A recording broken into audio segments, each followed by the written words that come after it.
গুঞ্জন তাহলে গুঞ্জনই থেকে গেল। ভারতীয় গণমাধ্যমগুলো জানিয়েছিল নিজেদের চ্যাম্পিয়ন্স ট্রফির জার্সিতে স্বাগতিক পাকিস্তানের নাম লিখতে অস্বীকৃতি জানিয়েছে বিসিসিআই। তবে গতকাল উন্মোচিত ভারতের জার্সিতে দেখা গেছে আয়োজক পাকিস্তানের নাম, মানে রোহিত কোহলিরা পাকিস্তানের নাম সংবলিত জার্সি পরেই চ্যাম্পিয়ন্স ট্রফিতে খেলবেন।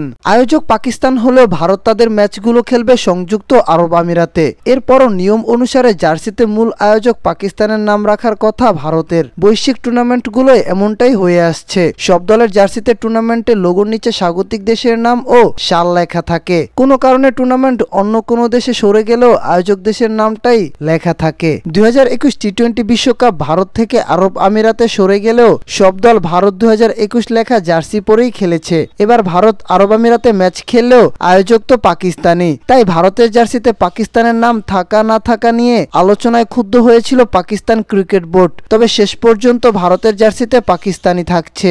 সমস্যার শেষ এখানেই নয়। লাহোরের গাদ্দাফি স্টেডিয়ামে চ্যাম্পিয়ন্স ট্রফিতে অংশ নেওয়া 8 দলের মধ্যে 7 দলের পতাকা লাগানো হয়েছে, সেখানে রাখা হয়নি ভারতের পতাকা। কেউ কেউ বলছেন ভারত ক্রিকেট দল চ্যাম্পিয়ন্স ট্রফি খেলতে পাকিস্তানে যাচ্ছে না বলেই পিসিবি ভারতের পতাকা লাগায়নি, যদিও এ বিষয়ে পিসিবির আনুষ্ঠানিক কোনো মন্তব্য পাওয়া যায়নি।